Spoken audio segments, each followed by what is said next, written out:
And what happened in Portland a few nights ago, and it's recorded by Oregon Public Broadcasting, was that they staged a fake riot. They marched peaceful protesters 3 blocks and then had a line across the road.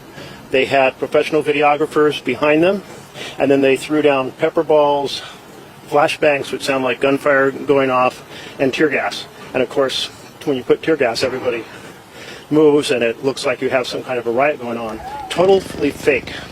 This is the first time I know of, at least in my lifetime, that the federal government has faked a riot in order to try to justify, if you will, the Insurrection Act being invoked.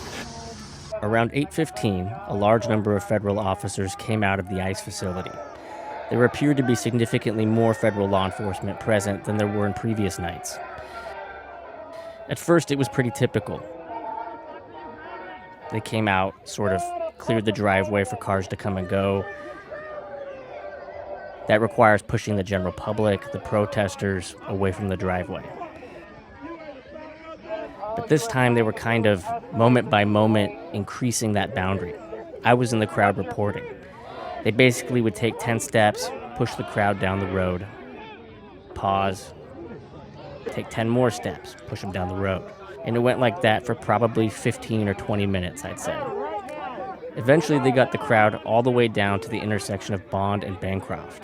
And at that point, federal officers started letting off tear gas, smoke, and pepper balls. You can see what almost looked like fireworks. Those are flashbangs from the federal officers. It wasn't clear what the crowd did to provoke this. What is your issue? What is all that even for? Jesus Christ, you innocent you're insecure. What do you think you're gonna prove besides the fact that you're insecure? Closer to the ICE facility, they had deployed so much gas that you couldn't even see where it was that pepper balls were coming from.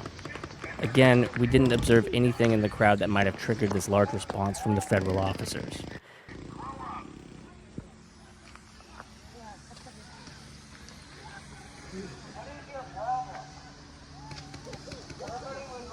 And after that, protesters were largely off to the sides of the streets, many of them hacking, recovering from the gas, getting their bearings, I would assume, to go back and start protesting again.